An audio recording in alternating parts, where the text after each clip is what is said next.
was that since that period under European colonization and then subsequently 25 years of Mexican occupation and then ultimately the last 170 years of American occupation, is that northern New Mexico has always been marginalized, politically, socially, culturally, economically more than anything. We've always been marginalized, and we've never been of much importance to Washington or to Mexico City, which were the two centers of power for us over the past 400 years. So as a result of that, a lot of bad things happened. We didn't get the latest advances.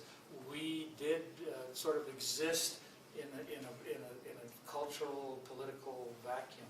The good news was that I said this last night, we're so behind, we're on the cutting edge now of all these new movements. They said, well, don't use pesticides. Well, we couldn't afford pesticides. Literally, and I'll give you another anecdote. I only have 3. So another anecdote, we are building these cooperatives in these different villages, these farmers co-ops, ecotourism co-ops, and housing co-ops.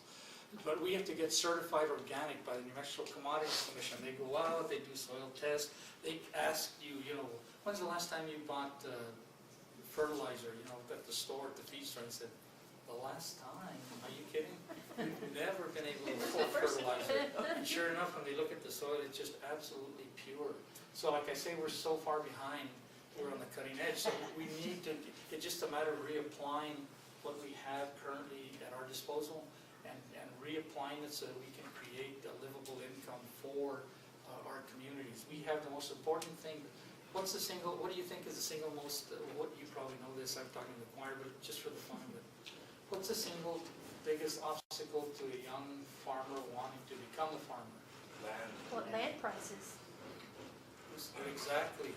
It's so expensive. Yeah. And in northern New Mexico, we still have held on, because we've been sort of abandoned and ignored, we still own senior water rights, and we still own arable land. So it's another one of those things that we did. Now it's saying, oh, water's precious. Oh, really? Oh my God. Well, that's great. We have it. So the single biggest obstacle to becoming a new farmer or re-becoming farmers through our family history is not an obstacle. We do have arable land. I was mentioning last night, Rio Arriba County has 46,000 acres still of arable land. That is land with water rights. And most of it is not being used. And if we don't use it, we definitely will lose it. I believe that, and you know this better than I do, Jose Luis, but I believe the state engineer's ruling is on water. You use it or you lose it. Is that correct? Yes. So the problem is a lot of our farmers are flooding their fields to hold on to the water rights, but they're just growing alfalfa or hay or whatever, and that's not the highest and best use. So all we have to do is reuse that thing, use that resource in a better way. And then finally, we have to do more than just react to a dominant culture and what has come down in terms of preventing us or stopping us from doing a lot of our work. Part of our process in our own communities is to re-educate ourselves about what are traditions that we want to hold on to that are fantastic, that we need to rebuild and strengthen our communities, and what aren't. What are traditions that were fantastic in their day that we wanted to pursue, that were important to a worldview that we lived, and what aren't. So one example is we're beginning a long-term drought here. Actually, we're going back to normal. We had a 100-year spike. If you look at tree rings over the past 10,000 years in New Mexico, we were down here at this space down here, and then we get a 100-year spike starting in 1880s maybe, and we did 100 years of way above average rainfall, and now we're going down that slippery slope back to normal. But normal is not anything we know. In our recent history, our people don't recall those drought days. You guys do, because your view of time and history is very different, Clayton. But basically, now we can't, I think we've been used to doing flood irrigation, and we've been doing crops like alfalfa that requires a lot of water and it requires flood irrigation. We're going to have to rethink that tradition and go to drip irrigation. We're going to have to get away, I think, from alfalfa, which ultimately means possibly we're going to have to stop thinking that raising cattle, small herds of cattle, is a viable alternative economic activity for us. That's not going to be easy to change that attitude because we're so tied into the cattle growing culture, deeply ingrained in us. But ultimately, we're going to have to make those hard decisions internally. We're gonna have to make the changes in our own culture so that we can become open to new technologies and survive in this drought condition, because this is the worst snowpack in recorded, since they've been recording this stuff in turn of the century. 2012, 2013, Yeah. snowpack, worst? Yes, it's the worst ever. What do you think the normal precip's going to be? What it used to be, what's it going to Well, it's used to be, we get about 7 or 9 inches per year. I don't know what we've got so far this year, but I know we're probably 2 inches below that. But the snowpack just isn't there, and it's going, what we do have is going to be gone by June. Predictions are a 30% decrease 30%. over on a yearly basis. Yeah. So about 5 inches a year is going to be the new normal. Yeah. So we're gonna have to adapt to that, and here we are, I'm out there, bells and whistles on, trying to encourage people to plant and say, but the way we do it is we say, as a condition to really do this, we have to educate ourselves, and let's go right away from day one, let's go to drip irrigation, let's go to crops that are more drought resistant, and the great thing is, our neighbors, the Native Americans who have only been here about 12 or 15,000 years, actually know how to do this, and Clayton will talk about that more. So basically, that concludes my comments. I just want to do a more informal, anecdotal discussion about that, and I'm going to let the experts talk more. Well, I know that that different groups or different farmers have been working with the CRP program that I'm part of here at UNM and other groups in regards to trying to understand the relationship of land and water with the acequias and the habitats it's drawn. I was just reading an article as part of some research that I'm doing that is contradicting the concept of changing the acequia systems to drip irrigation, because there's some data coming out that's saying that drip irrigation actually accelerates in the long run the depletion of the soil and runoff in that, and that actually may not be advantageous, to do that in northern New Mexico. That it needs to be application. Have you run into this? No, you can talk about this more in studies, but let me put it this way. So we're not going to adapt 100%, but what we do is the acequias still run through the communities, and they're still getting water into the riparian areas and keeping the creatures and the plants alive. But when they get to my specific farm, then I have a holding pond, and then I run it through. So I don't know. I'm not enough of a scientist. I'm just an old, overgrown organizer. So I don't know the science of it. But these guys can talk about it. You guys want to respond to that? I'll say these. I do. Go ahead. I could just say that an acequia system isn't just the ditch bank or the ditch in which that water runs. An acequia is more so the entire community. So when you're talking of issues of, let's say for instance, lack of water, we kind of are forced to have to seek alternative methods. For example, here in the South Valley of Albuquerque, we just had a meeting with MRGCD, and turns out we're not going to have water, past maybe then May. So what does that mean for farmers who traditionally flood their systems with the acequia? Well, come June, they're not going to have water. So that means they're not going to have a crop. So in that type of aspect, we're kind of forced to have to seek ulterior methods, in the sense of having a cistern or a holding pond to preserve that water, to hold that water, so we can continue irrigating our crops through those systems. Now, as a whole, the acequia does so much. There's such a benefit for the acequia system to be running as a whole. It recharges the aquifer, it cleans the earth of many different things. It also just supports the community aspect. Acequias isn't just a matter of opening the water and letting the water. I mean, when you are part of a culture that relies on a system of irrigation such as the acequia, it's a lifestyle.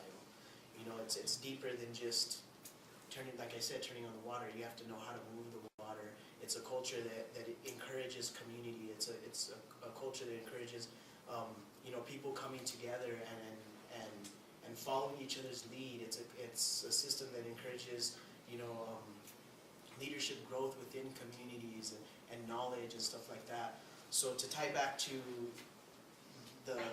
what you had mentioned about flood irrigation being better than traditionally, yes, that's definitely the case. When you flood irrigate, you recharge the aquifer. The system as a whole operates more healthy. Our aquifers recharge. We have groundwater. We're living in a time where most of our groundwater is being depleted by Santa Fe, Albuquerque, Los Alamos, Intel. I mean, we could go along all of the lines. So our aquifer is struggling. When our aquifer struggles, our ground, anything above it also, you know, has that. It has a reaction, and to us, we believe that's a negative reaction.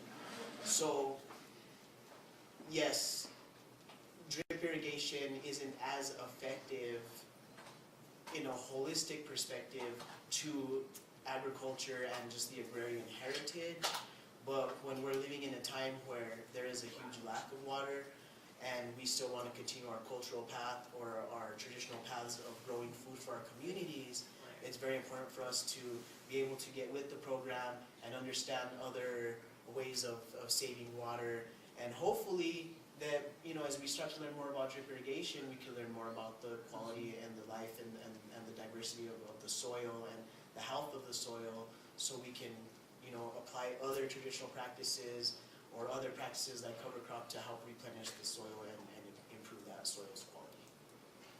What about you, Cliff? Just maybe two things. He answered it. I think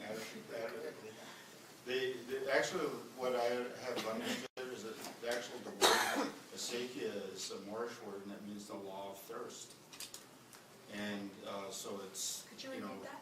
the law of thirst. Okay. And our approach has been that if we continue to build the soils that are healthy, that even if we have less water, that soil is going to hold it better, and that's our approach. You could have really poor soils, and you could have tons of water, you're still not going to produce anything. So that's what I kind of wanted to talk about this morning is about culture and agriculture, and I'll reintroduce myself. My name is Clayton Brocape. I live in my wife's community of Tsuka Pueblo, which is just north of Santa Fe. I guess I'm many things. I'm first, you know, I guess a father, a husband, a grandfather, and I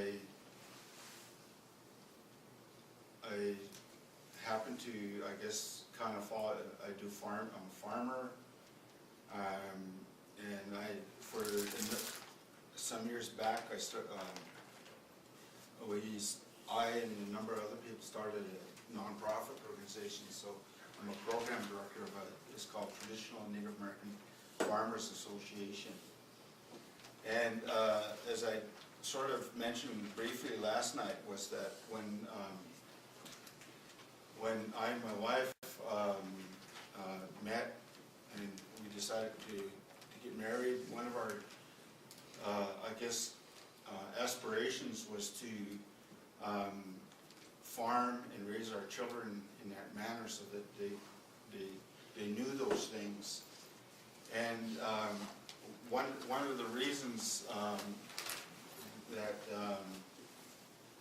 we wanted to do that, you know, you sort of decide to do something, was that we both, I come from a different community than she did, but they're very similar. I'm actually a Mohawk, and I came from our territories, which border what's now the United States, northeastern United States, and Canada. And so a lot of the issues that we're talking about, we've also seen those, experienced those issues, border issues, political issues, and so forth. But even though we had lived very separate, you know, geographically, our lives sort of were very, very similar.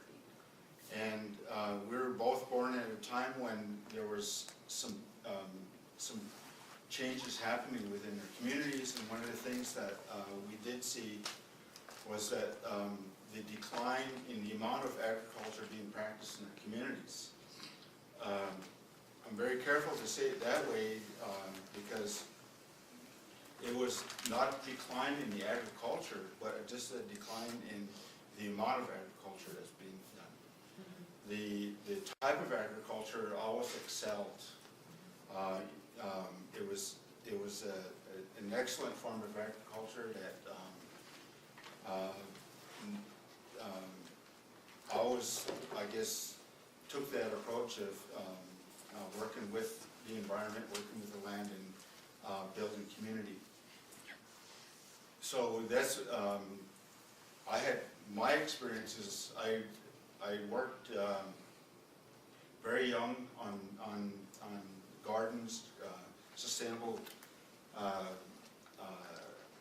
or what they call subsistence gardens, very large, could be considered farms.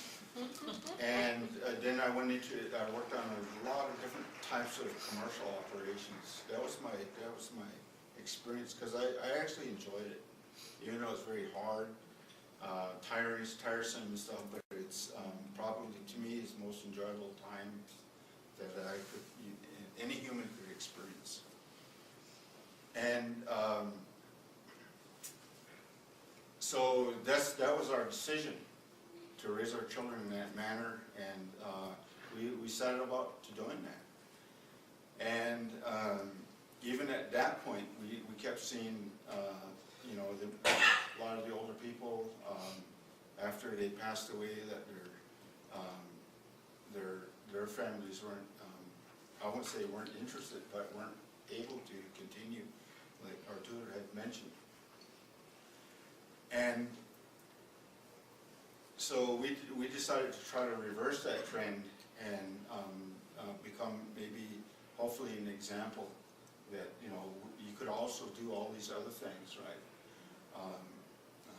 And farm at the same time. And we did find, I and my wife traveled United States and Canada, and we even went further than that. We've continued to do that and see that it wasn't just us with that mindset, that there was people nationally and internationally, even we've been invited to other conferences that we've met globally. People were thinking the same thing that we had in our hearts to try to achieve. The formation of this organization actually came out of a meeting that was called by another organization called Native Seed Search. They're based in Tucson, Arizona, and they were addressing the losing seed diversity primarily in the Southwest and northern Mexico. And at that point in time, to me, it didn't seem like a huge issue, but once we start talking with other farmers, we really began to realize that it was a very huge issue of the loss of diversity of seeds, and now it's coming back to some of these issues of drought and climate change and so forth.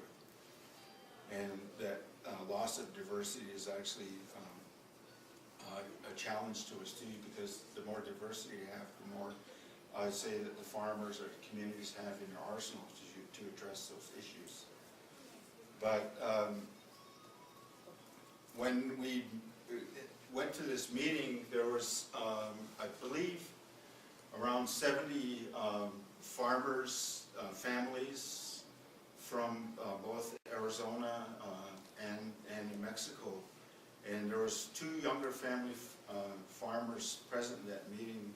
Us, our family, my wife, myself, and our youngest daughter went with us, and another family, younger family from Arizona. But the rest of them were all more elderly farmers. And that's the case nationally. I think the average age of a farmer in the United States is somewhere like 65 or 67, some crazy number like that. And only 1% or 1.5% of the population in the United States is actually engaged as a farmer or that type of thing. So the same thing is happening in our communities.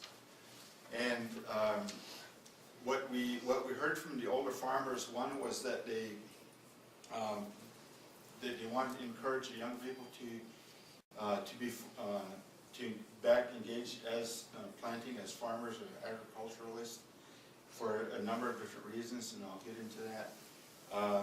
They also noticed that when the less and less people that were farming in our communities, they also were observing that the physical health of our people was in decline.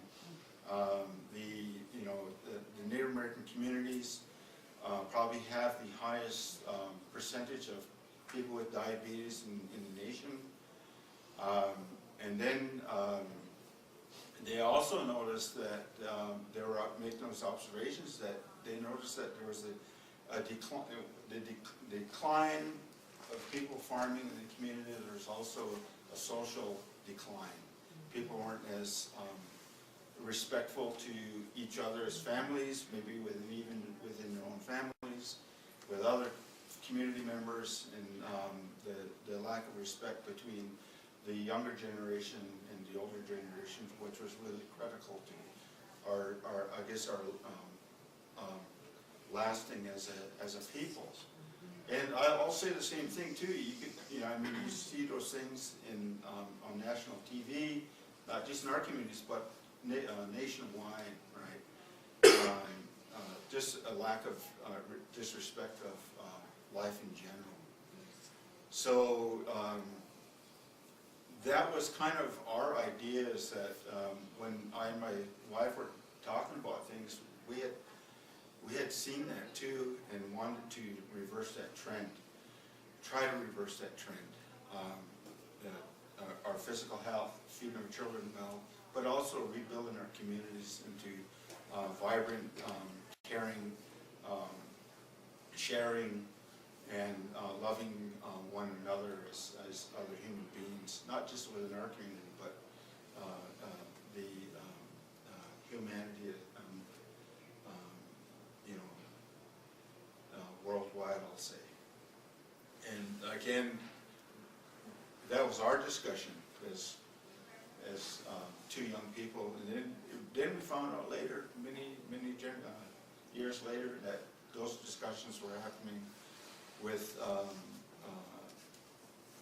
all peoples, I'll say, internationally. We've been invited a number of times to an event that's hosted by an organization called Slow Food, where we did get to meet farmers, herdsmen, fishermen, all those types of things internationally. And even though there's sometimes language barriers,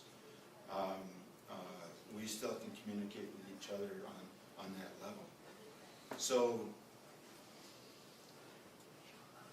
the act of agriculture, basically of planting, and I want to show a picture,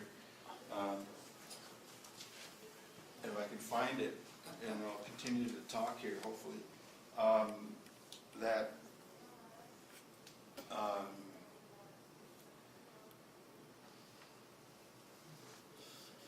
hopefully I can find it. We wanted to, like I said, sort of rebuild our communities to what our parents, seeing some change in our grandparents, and even our great-parents were still, I guess, engaged in. And when you, I'm probably going to have a hard time finding it, but hopefully I'll be able to do it. It was actually a picture I showed last night of myself, one of my children, and my grandchildren planting a field. I saw it. And for some reason or another, I can't find it, but I'm going to put one up. It's not us planting, but this is a very isolated community in north central Arizona, and it's on the Navajo reservation, and it's very immense. There's no electricity out there. There's no, surface water, so they have to haul water, but they're still able to. They're talking about the same thing that we're talking about building community, building the resilience back into our families and our communities. And this is a cornfield, it's dryland farmed, and the bare area in the front is actually another variety of corn. So they've stacked in time so that they wouldn't cross-pollinate. And that was some of the things that we're trying to teach some of our community members about. I talked a little bit about threat of contamination to our corns and that type of thing. And I'd mentioned earlier that through our oral histories and our oral knowledge and education is that corn isn't just something that that feeds us nutritionally, but it feeds us in many, many other different aspects. And this origin stories of corn in our communities, they say that corn is the same as we as people. We're one and the same. There's no distinction between corn and us as people. And perhaps maybe this is why I bring this and have it on our one of these little books I carry around that sort of somewhat illustrates that. But it also we have sacred colors in different directions, and these represent those sacred colors. There's actually two other ones that are missing because there's 4 directions, and there's above us and below us too. So there's two other corns that represent those. I don't have them here, but we do have them. We do grow them. This was gifted to me by a Hopi farmer in northern Arizona. You might think this photograph, and it's in there. I showed it last night. This is a photograph of this, but this is actually corns that I and my family and my grandchildren have grown over a number of years. So, again, to me, it's a nice illustration of that. But when human beings, indigenous, whomever, when they first started engaging in agriculture, meaning that their communities were set into place, the political organizations that we have were also based on agriculture. The timing, all of those things, everything that we see and hear and that we have as a culture, as a civilization, is based from agriculture. Our music, our arts, our pottery, our poetry is based on agriculture. And when that starts to fragment, so all those other things begin to fragment. The best story that I have, and then I'll hand it over to Jose Luis, is that when we start engaging in these things, we actually did begin to see a lot of our young people in our communities, our rural communities, and actually in our urban communities really grabbed onto this, and they really wanted this. It was like they were hungry for these things, hungry for good food, hungry for good community, hungry for a good physical health. To me, what is the most valuable thing that we have in the world today? Is it our car? Is it our homes? To me, it's our good health, right, and our families. And I was able to, as I said before, this organization that we formed, I was able to travel around, meet a lot of different people, and after the organization did form, Akindi was actually able to do that even more so, and connect with farmers. And when you visit farmers, to me, they're the most enjoyable people to meet, the most hopeful people, even though we're facing droughts and all this stuff, we're facing poverty, we're facing discrimination.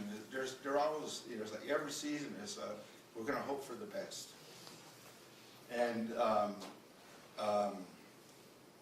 I did meet one farmer.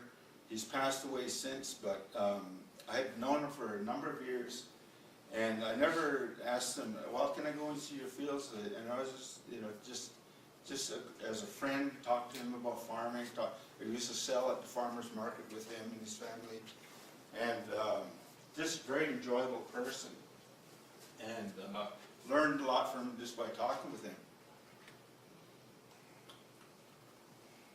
And that one time I seen him, he says, "You want to come out to see my fields?" And I said, "Yeah, great, wonderful." Just after a couple of years of knowing this guy. So he drove way out to his fields, and then he just started telling me all these things, what he's doing. It was early spring, probably in May or something like that. And he had stuff emerging at different points in time. And he says, "This is what I do here, this is what I do here, this is what I do here." And that's all he did all his life. And he was a continuing generation for thousands of years. This is what he and his family and his community did.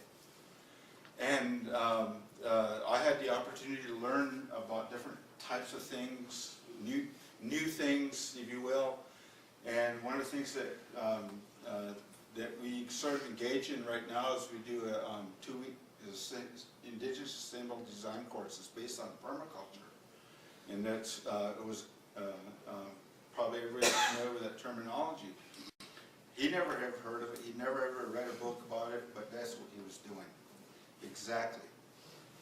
And he.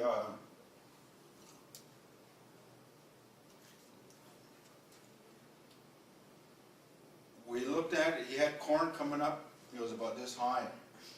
This is one of our drought years. A number of years ago, it was probably in '98 or something like that. So it was really dry too. I remember that year we dug down in our soil, and I dug down that far before we start seeing any moisture. And usually you can go down this far and find moisture. And he had corn coming up, and he hadn't irrigated yet. I said, all right. And he was going to tell me when he was going to irrigate. Great.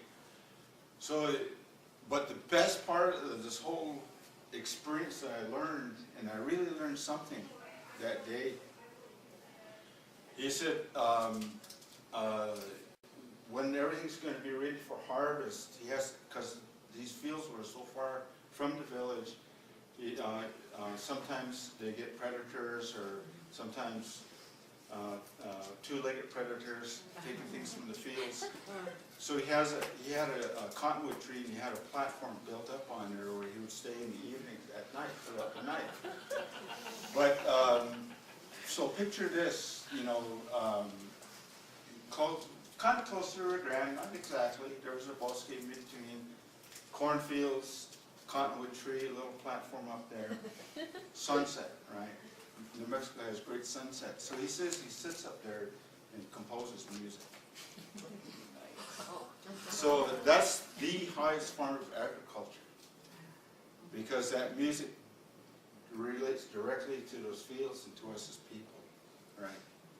And so anyway, that's, I learned something from that, and I haven't actually began to do that, but we still work in our fields till late in the evening, until it gets past dark, and we communicate with my family, with my grandchildren, and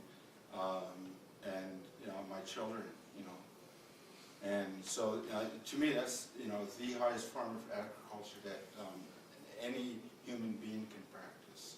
That's my part this evening. Just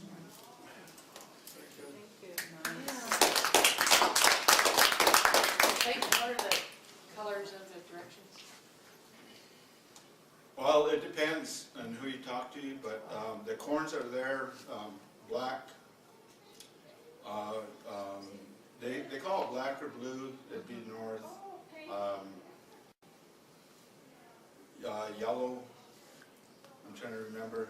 I didn't put them in order. I think, yeah, I do have them in order. Red and then white, but it depends. Actually, I've worked in some of the Mayan communities. They have the same colors, but they're tweaked one over one. And even Tibetans have those same colors and they're tweaked over because they're in a different geographic location. What's the direction above? It's a multicolored corn, Okay. and then the other one is actually a brown corn. Okay. And we've been able to find all those corns. Thank you. I think you're onto something about the music, because Arturo's family is musical. Jose Luis, you probably are. You know, And if you went on the tour yesterday, I know Fidel's farm was shown. Yeah. You're right, so there's something going on here. Jose Luis? cool. Thank you, Arturo, and thank you, Thing, and I don't even know how to follow up after all that amazingness. My name is Jose Luis Ortiz. I currently reside in the South Valley of Albuquerque. I'm working amongst the Atrisqueño community in the South Valley of Atrisco, or Sur Valle de Atrisco. I'm originally from northern New Mexico, a small town called Embudo, and a little bit further, my other side of the family is from a small place called Llano de la Yegua in a town called Peñasco. I'm just going to talk a little bit about just the history of acequias, and then also talk about some of the work we're doing with the New Mexico Acequia Association, just so we can all kind of get an idea of how we're mobilizing and creating communities in our communities in northern New Mexico, and how we're looking to how we already are and continue to work further into the south. I myself personally, I water the land that we use in northern New Mexico. Our family isn't part of, we don't come from a land-owning family, so we have small pieces of land and we often rent pieces of land. So we water these pieces of land off the Acequia Madre de Llano de la Yegua.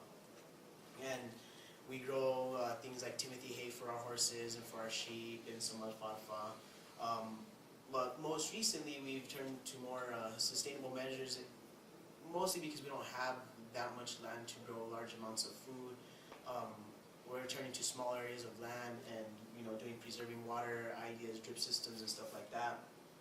A little bit of history in New Mexico, acequias, is everybody familiar with what an acequia is? Yeah. Okay, so there's, we're looking at over 800 acequias in New Mexico. And each one of these acequias serves a range between 300 to 300 families. So you can see that acequias really is the backbone of the Indo-Hispano, Pueblo, and Chicano cultures here in New Mexico. Our acequias is what has driven us to where we are today.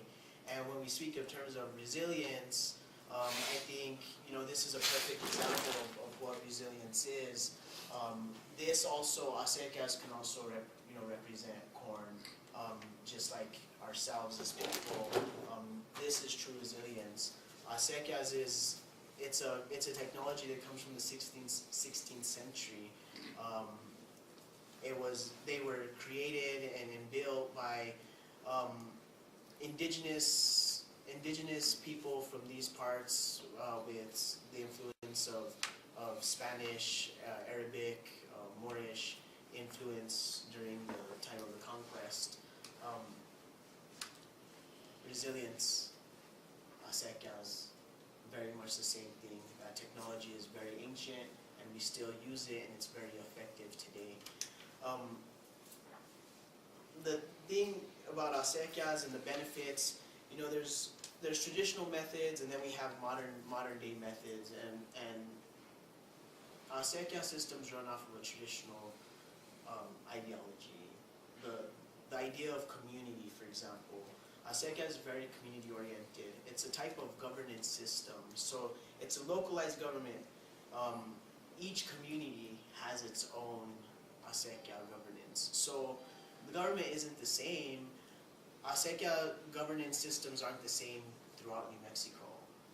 They are very specific to their individual location and locale, and the type of land in which is being used for agriculture or for raising livestock and stuff like that. So we see it's very flexible, which really involves the community aspect of it. It's flexible because it reaches out to the community needs. It's not stern in the way things are ran, to stick to a certain way of governance. It often moves like a river and it changes. And we've seen that change in times where, so we have New Mexico's the chili capital of the world. A lot of times agriculture is driven by the type of food that we're eating and stuff like that. When you're talking localized acequia governance or community governance, you often see the resources or the outreach, reaching out based on where we are agriculturally in time. Traditionally, we have ideas of sharing water, and how we look at water is very much the same as we look at the land. Water and land are one, and that concept is so important in not only preserving our traditional knowledges, but also in preserving our future use of water and our future in agriculture and in health. So using traditional methods, for example, going back to the community-oriented modern day, it's very individually oriented. So there's no community aspect when we're looking at issues of water and land if we take modern day methods. For example, there's governmental entities like the Middle Rio Grande Conservancy District to apply modern day methods to a very traditional community, let's say like in the South Valley. And what we've seen in the South Valley is such a decline in agricultural values or even just agricultural practices because the tradition changed. And when you change something, we have to relearn a whole other system. And when relearning that whole new system, and you have modern day ideologies like individually oriented, it's very hierarchical. It's so hard you can't even say it. It's so Hierarchical. It's very centralized, and it's very state determined. You have the concept of water rights, which kind of separates the land and the water, which is definitely not a reality in how we traditionally follow things. And also, modern day ways of doing things looks at water as a commodity, as opposed to looking at water as a sacred element, as part of of who we all are, and it's all of ours, as opposed to, oh, I bought it from you, so now it's mine.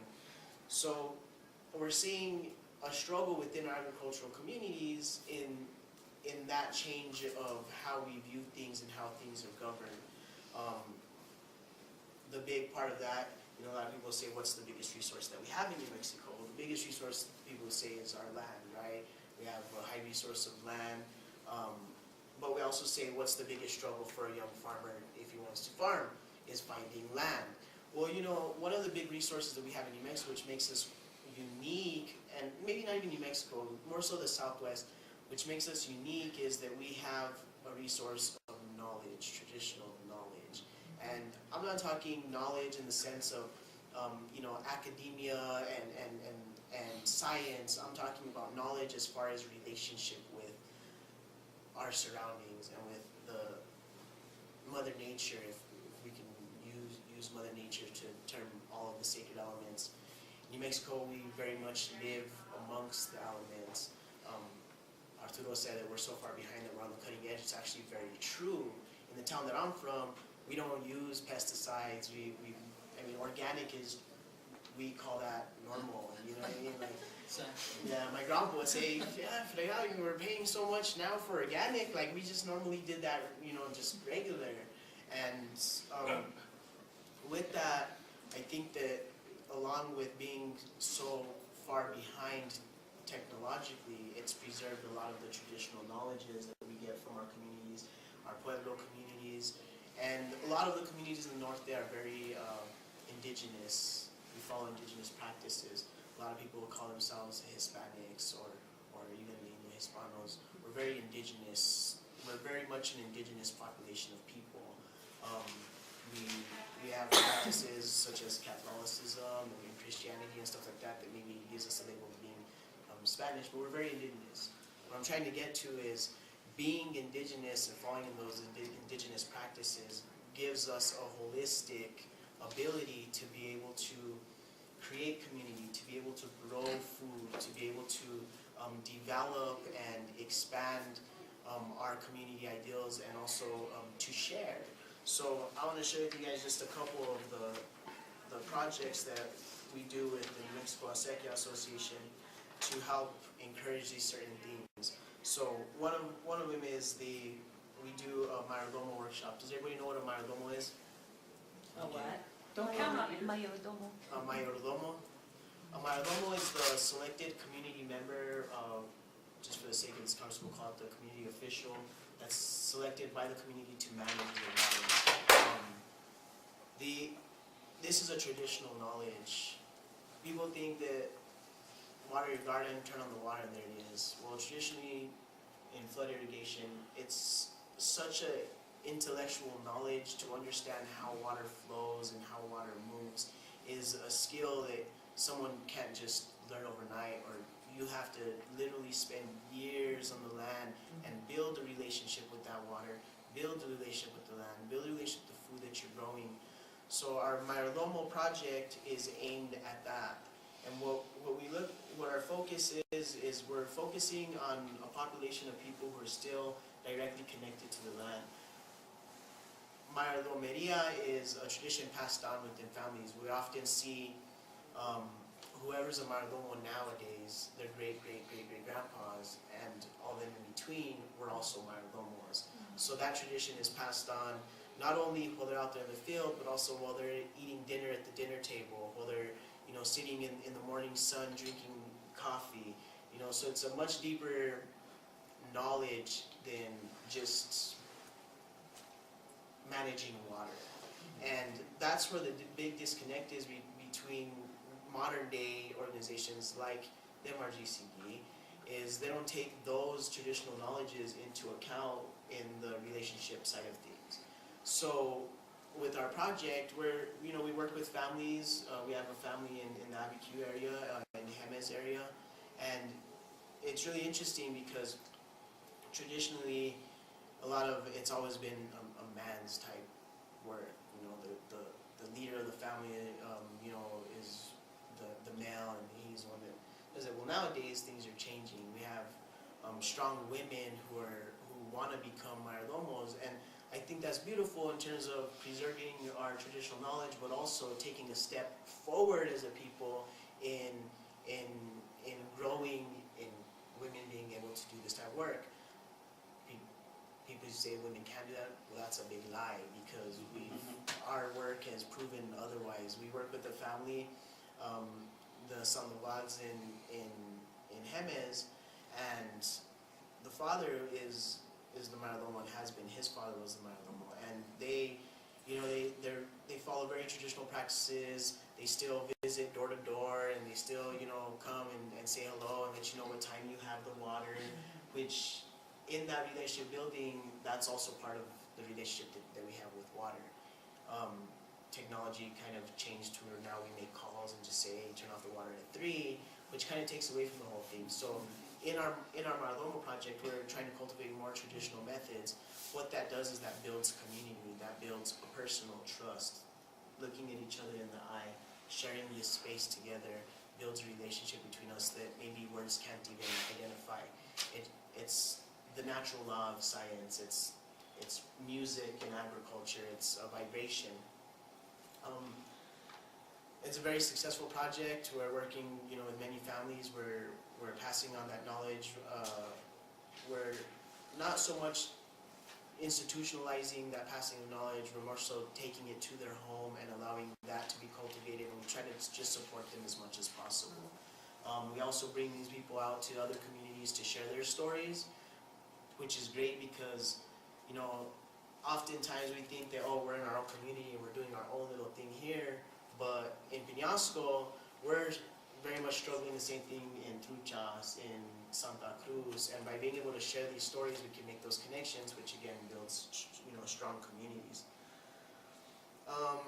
We have a program called La Escuelita de las Acequias, which is a leadership, and we could call it like a leadership institute, and it's sort of taking concepts of the past and applying them to where we are today. Concepts of La Resolana. Is anybody familiar with what that means? Sitting in the sun. Got it. Yeah. Sit.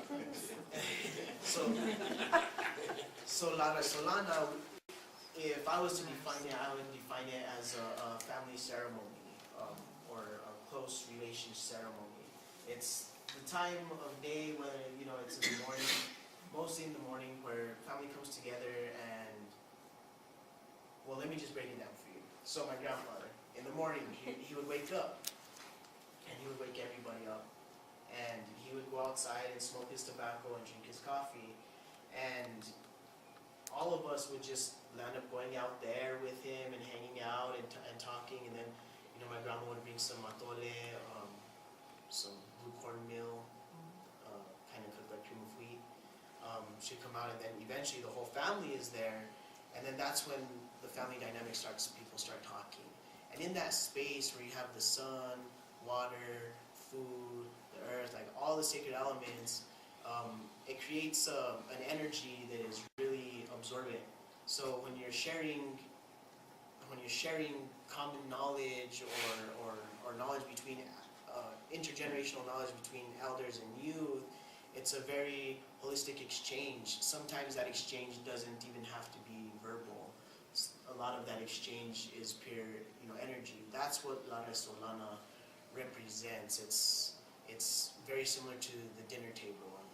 It's very similar to, that time right before bed when we, pray and give thanks. That's the type of energy that La Resolana cultivates. So we apply these values to intergenerational meetings between youth and elders as to pass on that knowledge in a healthy, non-forceful way. And we've been very successful. We have a project called the Sembrando Semillas project, which is a project that we've started many years ago when our youth was very, very young. In fact, I was probably like around 9 or 10 at the time, or 11 when it was first starting. And now all of the youth is all older, and they're 15, 16, 17, 18, 19, and into their 20s, and we're all very knowledgeable on traditional practices. We're all into agriculture. We're all growing our own food. We're all doing this type of work in one way or another. Well, that's the Sembrando Semillas project. Those same youth have come into our Escuelita de las Acequias as to, in a sense, we want to cultivate the leadership. And, a lot of times people say we want to grow leaders, but no, how we operate is we allow leaders to emerge. We allow them to grow themselves. And how we've done that is we put them in a setting that cultivates that exactly. For example, in our Escuelita de las Acequias, we're sitting in a circle. And we have elders throughout the communities in northern New Mexico, community leaders, just amazing people, men, women, children, completely intergenerational, and everybody has their opportunity to speak. Everybody has an equal voice. So everybody is a teacher and everybody is a student. And when you do that without saying it, and it just becomes natural, what we tend to see is not only are the youth learning from the elders, but the elders are very much being inspired by the youth, and that's so important. I was telling Arturo a while ago, we need to stop being the aguitados, which is the people who are always upset and just, complaining and focusing on the negative. What's the name of those? I'm gonna. Yeah, and That's me. which is you. And we see that. It's aguitado. Aguitado. Yo, And it's pretty much something that has kind of become almost tradition to be aguitado, because we have our elders in the north saying, the youth, they don't want to do nothing, they don't even want to plant a seed, and it's very much the truth. Northern New Mexico, again, we're 50 years behind everybody else, but at the same time, we're very much on the front lines of gentrification and very, very strong issues in education and stuff like that. So we're losing our culture.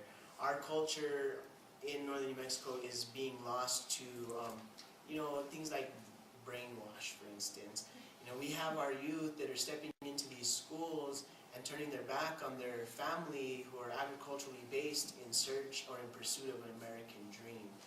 And not that the American dream is bad, but for a community that's so closely connected to the earth and so closely connected to an agrarian heritage, it's actually destructive.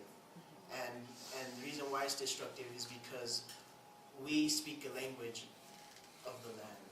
We sing a song of the land. And when we're pulled out of those communities and put into an institution, that language doesn't always match up. And because that language doesn't always match up, a lot of our youth fail in educational institutions.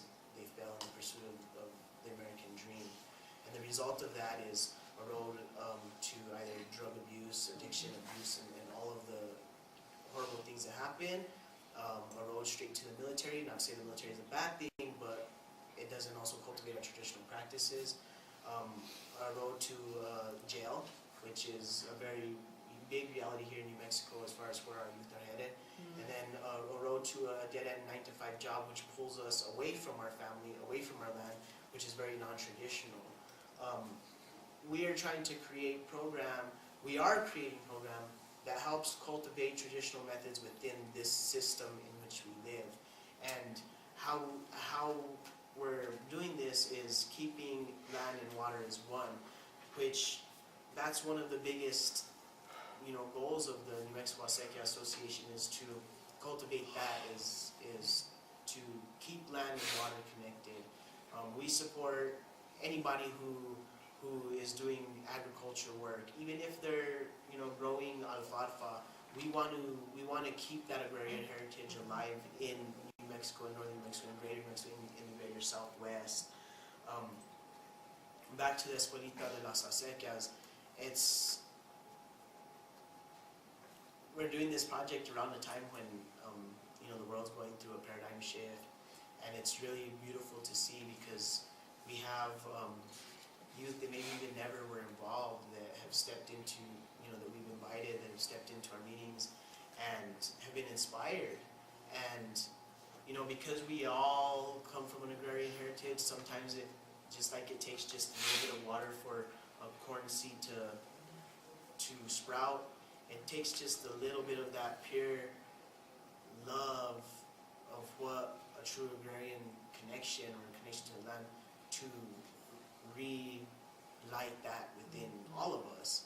And that's what we're seeing through these exchanges between youth and elders, bringing that all together. Let's see what other programs I could.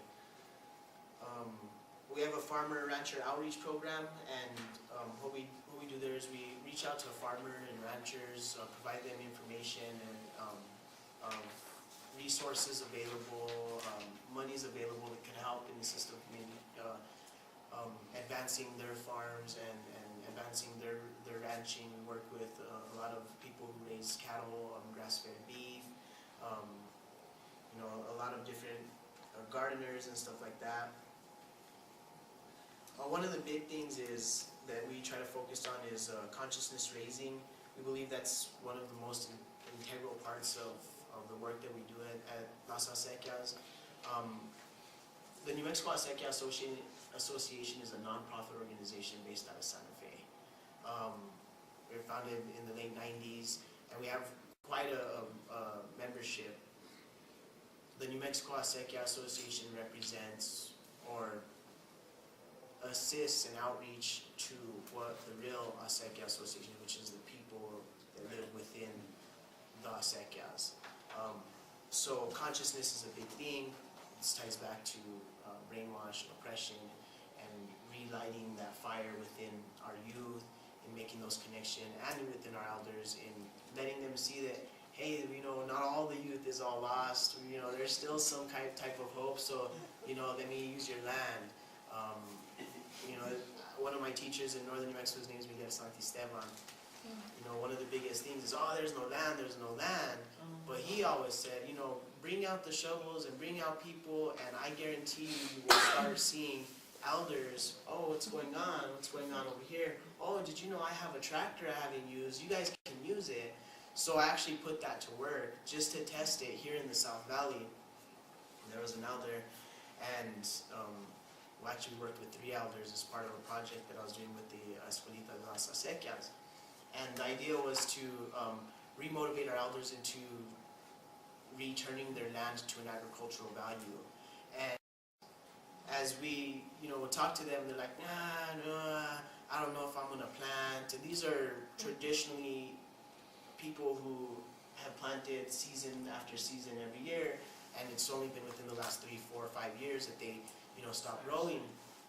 So we get in, we start working, and I borrowed a rototiller, and we did it. Well, halfway through the season, one guy talked to a friend, another friend, and then all of a sudden this guy had, an acre and a half, and that acre and a half he wasn't using, and he wanted to do community, community gardening, that type of work. So we started that project of planting arvejon, which is the native pea from northern New Mexico.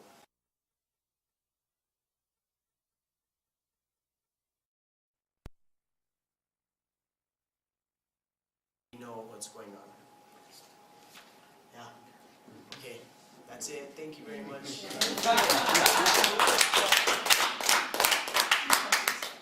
Will you say the name of that pea? Arvejon. Arvejon. Okay. Maybe you should spell it. Can you spell the name of that? Albuquerque. It depends on what part of the north you come from. And that's a pea to eat. Yeah.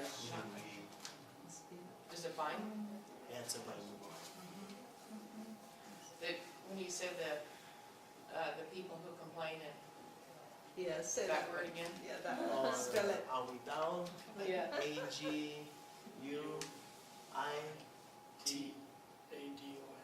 Comes from agua. Los Aguitados. Aguitados. Okay. Oh, cheers. The complainers.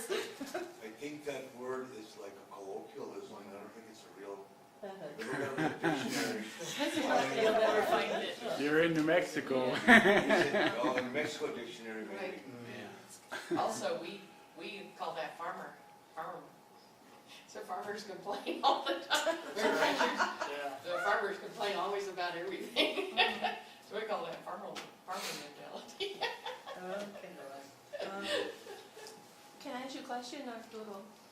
Because you mentioned in your speech earlier that in the 1960s there was a shift when the population didn't really want to farm anymore, and it was much easier for them to go to the grocery store and buy their food. And I was just wondering, based on your experience and your observation and your studies, what was that, what would you identify as that shift that caused people to turn away from, I might be able to besides answer that convenience? Okay, go ahead. question. I think one of the reasons why the shift came is, first of all, farming is really hard work. And then when Los Alamos opened up, people realized that if they had a halfway decent education, they could get a job in Los Alamos, and it was a much easier way to make a living, much easier way to make more money with less actual physical labor. And a lot of people in northern New Mexico drive many, many miles to go to their job in Los Alamos, and they find it easier, even though it's not as gratifying to work on your farm than to go deal with a bunch of labbies over there. But I think that's why that shift started in northern New Mexico. Somebody else might have a different reason or idea. Which I just want to add to that, birth control. Well, it's the Yes. fill Time of the of whole of birth. the family unit, period, and that happened throughout the United States, not Yes. just here. Birth And control, not you just, didn't have to have all those children. right, but it's still the Yeah. falling of the family The unit. time. Yes. Divorce, So, birth control, I'm all those gonna things. add a little bit to that. Part of the reason I think is that, it was a dramatic shift at that point, but it wasn't that overnight. It was sort of a domino thing that happened much earlier.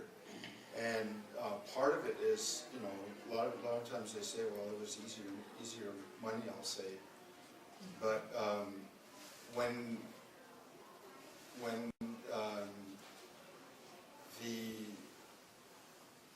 I guess the profession or the trade or whatever you call it, the lifestyle of a farmer was being diminished.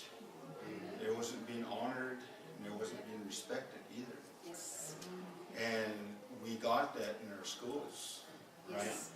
And even being who we were, you know, we have to be somebody else because who we were, both as a race or as a culture, was, I mean, it was like, just like pushed aside or, you know, belittled.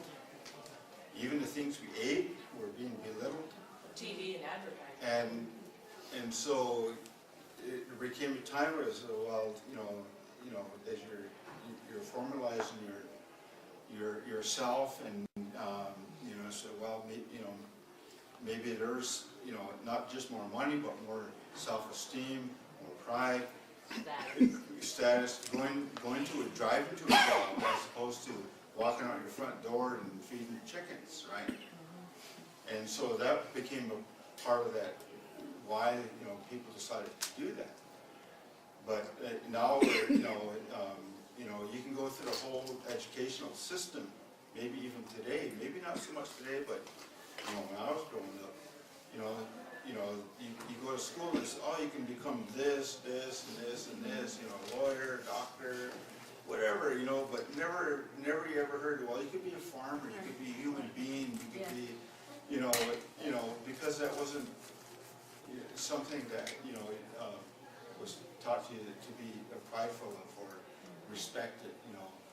And, you know, like I said, when I met all these farmers, they're the most wonderful, beautiful people that you could ever possibly imagine to meet. So, that has to be reversed. If I could just, Just didn't want to lose. Okay, great. if I could just comment on that, you guys ever heard that term like, you guys better go to school or you'll end up digging ditches? Dear. You know, that's a big part of it too, is the agriculture base kind of dwindled because there was a pursuit of an alternative happiness. And in that, a lot of the traditions were lost. Go to school, you're going to have to dig ditches. Well, digging ditches should be a normal part of our life and getting our water to our land. That should actually be looked at as something good. And another thing is, there's an elder in the South Valley who's still very traditional, you know, still grows his corn, flood irrigates. A couple things that he said where he saw a major change was during food stamp times, when people could no longer trade with their farmer. Instead, they had to go to a Walmart institution or large institution to get their food. So the resources were there for a small farmer to continue growing. And lastly, people look at farmers as dumb, as uneducated, and I can be one of the first to say I am uneducated. I've never gone to college or anything. But my teachers are farmers, and they are some of the most intelligent people, men, women, you know, that they're out there. Intellect and intelligence is engaged on A stupid in farmer education. doesn't last. Exactly. Great. I'd like to thank you all. Yeah.